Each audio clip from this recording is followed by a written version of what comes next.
Down, down, down, down, down, down, down, down, down, down, down, down, down, down, down, down, down. Down, down, down, down, down, down, down, down, down. I've had that tune stuck in my head for about 3 days since watching this film. I'm not entirely sure why, but I guess it's just because it's so synthy and 80s. Anyway, sorry. Hello and welcome to the Mummy Movie Podcast, where in this episode we shall be looking into The Dawn of the Mummy from 1981. As I'm sure will shock my tens of fans, the format for this episode is going to be the same as usual. First, we shall go over a little bit of the background information on the film. Then there'll be a section on the historical accuracy, and finally, I shall review the film. Right, let us not waste any more time. We are on a fashion shoot in Egypt, looking for the perfect place to take some photos. Suddenly, we run across some people who are robbing a tomb. Naturally, we force our way into the tomb and set up our cameras. However, little do we know that by doing so we are disturbing the dead. Little do we know that we are about to bring about the dawn of the mummy.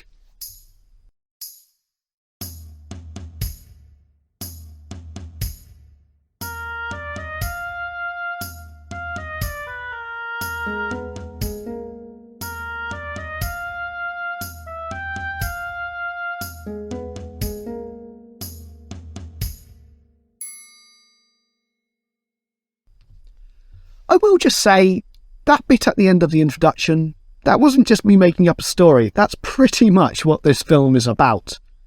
It's pretty ridiculous, and I will admit, I enjoyed it immensely.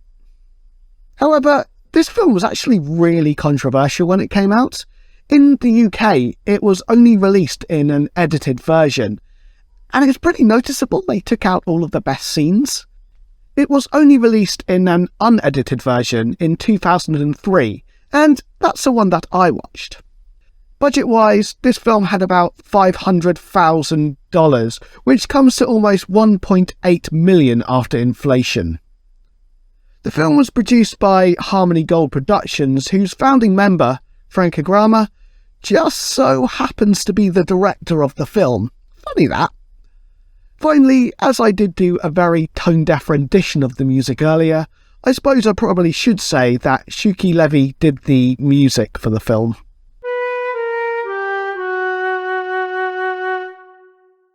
Right, we will now move on to the section on the historical accuracy of the film.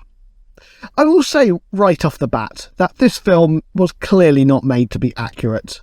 What we're looking at here is basically a gory B-movie horror that probably put as much effort into historical accuracy as King Tut did into ballet. Though, it probably is worth noting that Frank Ikram, the director, was actually born in Egypt, so he may have known a few things here and there. Either way, the first historical problem in this film comes about staggeringly quickly. About 5 seconds into the film, we see 3000 BC come up on the screen, and then there's 3 men on horseback riding towards a village with a backdrop of the Great Pyramid of Khufu. So in terms of the Great Pyramid, that wouldn't be built for another 400 years or so. And in terms of the people riding on horseback, I've actually covered that in previous episodes. But basically, you're looking at about another 1,500 years before horses even come to Egypt. And then they were generally used for chariots and things like that. They certainly would not have been used for horseback riding, and definitely not with very modern looking saddles. We then see the pharaoh being mummified, and there are many problems with this, but we'll just focus on a few, I feel. Firstly, they have him being mummified in the actual tomb, when in reality he would have first been mummified in the embalmer's workshop, and then his body would have been taken out into the desert to an Ibu tent, which was basically a place of purification where the rest of the mummification would be done. Part of the reason that they took the body out into the desert is because it was away from society and it was a little bit more private.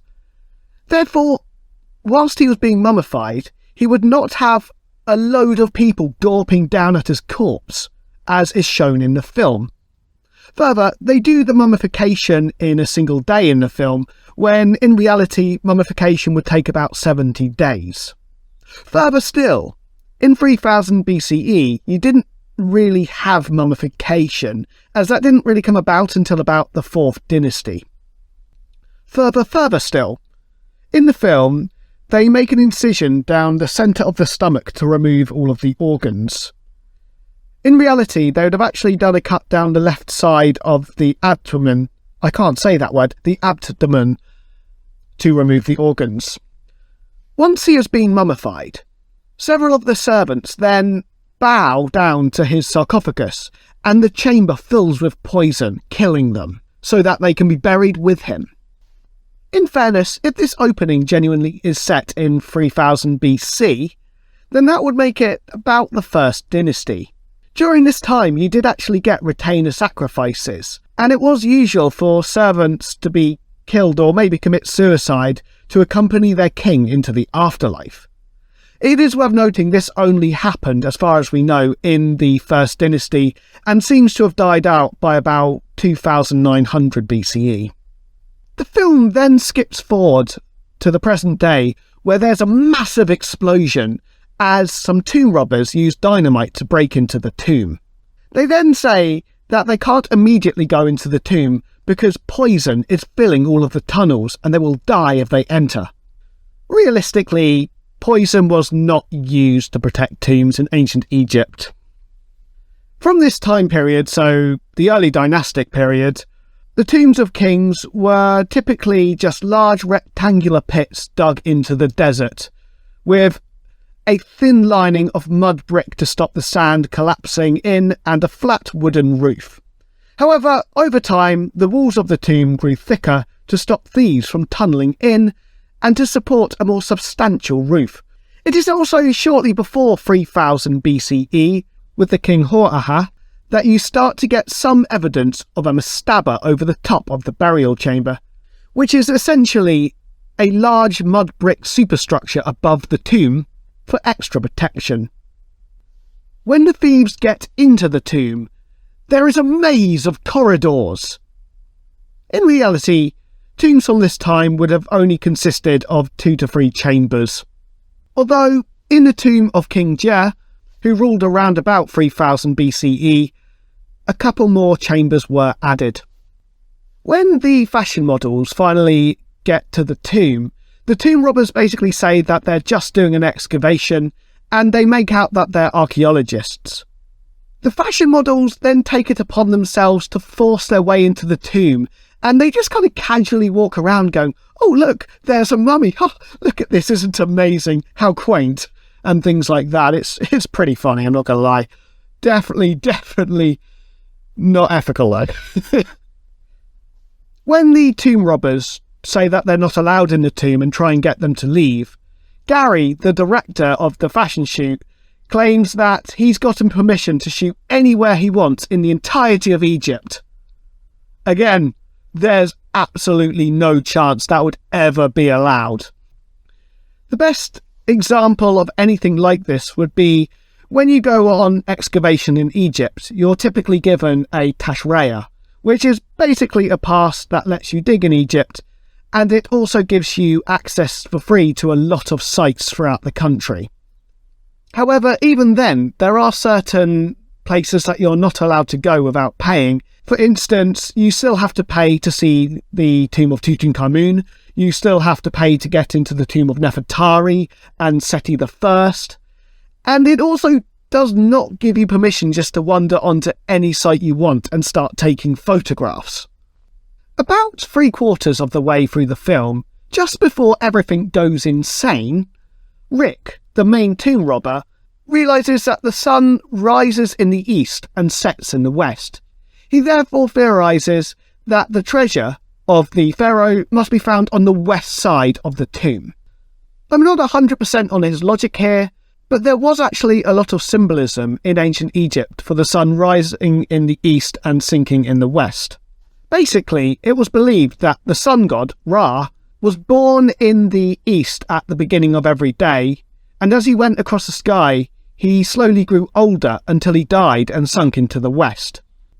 Then he would travel through the underworld where he would have to face certain challenges, and then he would once again be born in the east, grow old as he crosses the sky, and then sink into the west. And it was basically an eternal cycle. I feel that Frank Ikram, the director and the person who just so happened to also be one of the writers, may have been aware of this to some degree and had incorporated it into the story. However, maybe with the exception of a few very passing things, this film is highly inaccurate, and it, as said at the beginning, it clearly wasn't made to be accurate either. It was made to be a gore fest, to be honest.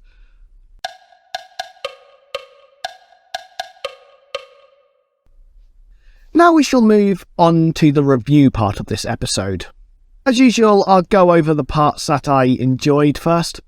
So, I like the fact that the film doesn't take itself too seriously and is unashamedly 80s. Maybe minus the opening scene, which always comes across as more like 70s in the way that it's filmed. Basically, I feel like this film knows what it is. It's not high art, it's a trashy B-movie horror, and it kind of leans into it. I also like the fact that the film is actually shot on location in Egypt. And I feel, much like with The Awakening, which I reviewed last week, once again it does add a little bit of atmosphere to the actual film. I think that this was also the first film where I can appreciate the use of dynamite in it. Normally with these films you get the quote-unquote experienced archaeologists who are quite happy just to blow up large parts of the tomb with dynamite, and it's never really explained why. Where in this one, the people who are blowing up large parts of the tomb are tomb robbers. They're not supposed to be good archaeologists, they're not supposed to be nice people, they're supposed to be greedy treasure hunters essentially, so it made sense. Further, whether it's the actual treasure hunters themselves or the fashion models, I feel that all of the characters in this film are really colourful, and they all have their own traits and personalities. This may not sound like a big deal, but wow, so many of these films just seem to forget about that aspect, and they just come across as quite boring as a result. And the one thing I can say about this film is it definitely was not boring. For me, I found Brenda King, who plays Lisa in the film, to be the best actor. I found that her screams were actually very convincing, and I will admit, with some of the things she sees in the film, I'd probably act in the same way. I don't exactly have the most manly way of dealing with fear, I've noticed.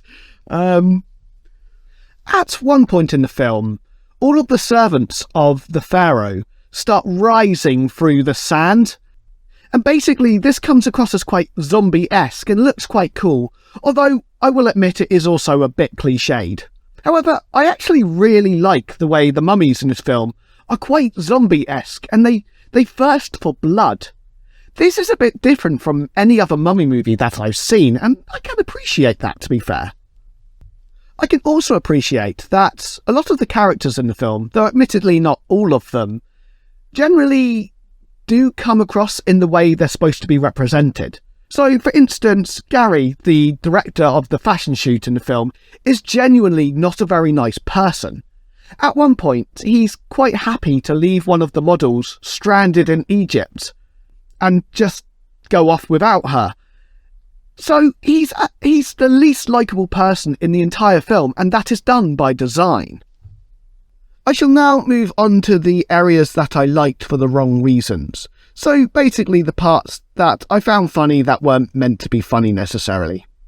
Firstly, the acting and the scripts for the film are mostly really bad, but in quite a funny way.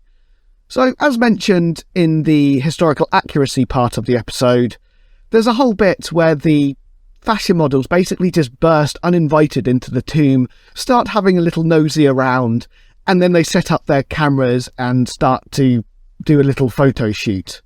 This whole bit, I will admit I was laughing really, really hard through this part, but just no, please, if you ever do go to Egypt, don't do this. you will probably go to jail or get kicked out the country.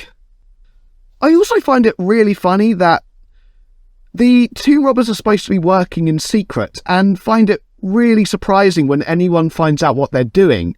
Yet they're making so much noise. They're literally blowing up whole sections of the tomb with loads of dynamite. When it comes to the tomb robbers, I also find it quite funny that Rick, the main tomb robber, looks like a bit of an older knockoff version of Fred from Scooby-Doo. Basically, he looks like Fred if Fred had become a little bit rough and ready and turned to the dark side. Edgy Fred, if you will. This next point I feel probably was intentional, but I did enjoy how ludicrous the actual plot was.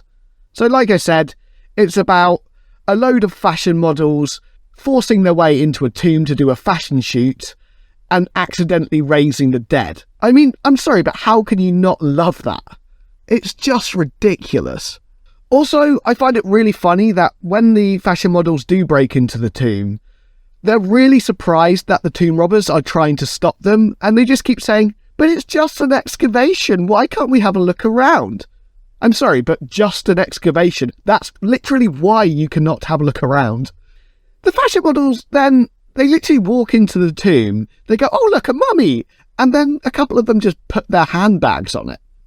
They literally just put their handbags on the mummy. A lot of the deaths in the film are also just really weird and hysterical. So, for instance, there's this old Egyptian woman in the film. I don't think we ever learn what her name is, but when she sees that the mummy has risen from the dead, she basically goes, oh, you're alive! And then she just goes over and hugs him and he strangles her, and that's it. That's never addressed again. That character's never seen or spoken about again. She was in about maybe 2 scenes before that. It's just a bit bizarre, to be honest. And this is quite a common theme in this whole film. It's almost like the film is trying to prove natural selection. Because, as another point, 2 of the fashion models decide to go swimming in the Nile in the middle of the night. Bear in mind, a couple of people have already died in weird circumstances at this point in the film. They go swimming, and then one of them just goes, right, I'm leaving, I'm going to go back to the camp, and they just separate. I wonder if you can guess what happens next. Do you have any clue? I think you probably figured it out. However, the best death is actually one of the scenes that was cut in the original UK release. At one point, one of the characters is cutting meat in a sort of butcher's shop when he turns around and the mummy's just standing there with a hatchet and puts it through his head. When he does, you can literally see that the head is just a plastic mould. And then when the body is actually discovered, you find out that the mummy has also hung him up on one of the hooks like one of the pieces of meat. Honestly, this was one of my favourite scenes in the entire film, and I just found it hysterical. Now I shall move on to the parts of this film that I really didn't like. Firstly, the sound quality in this film was pretty awful, and it was quite clear that it had been made quite cheaply.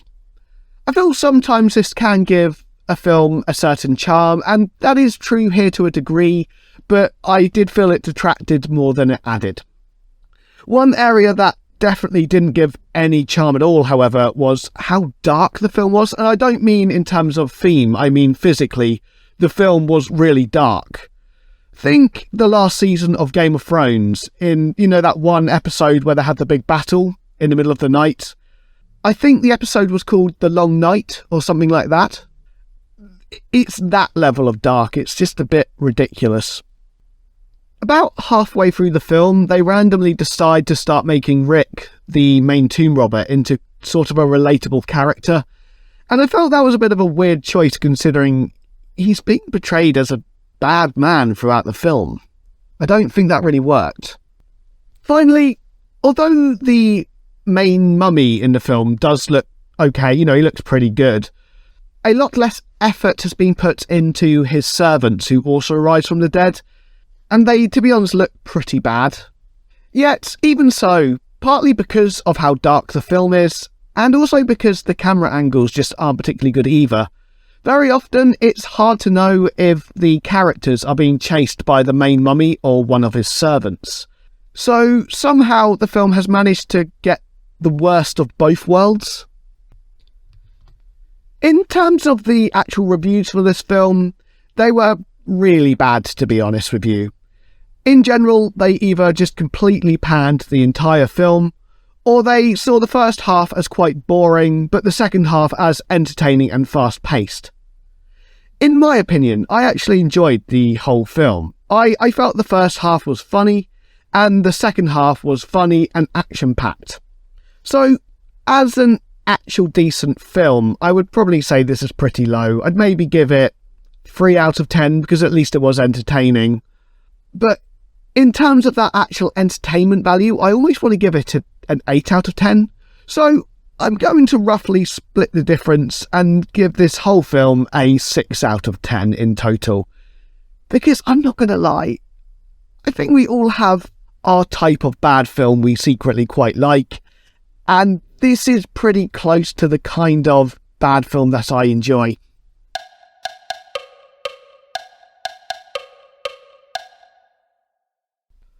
Thank you very much for listening, and if you've enjoyed this episode and you're new, why not consider subscribing, leaving a comment, leaving a positive review? But most importantly, why not join me next time, where we shall be looking at Time Walker from 1982. See you then.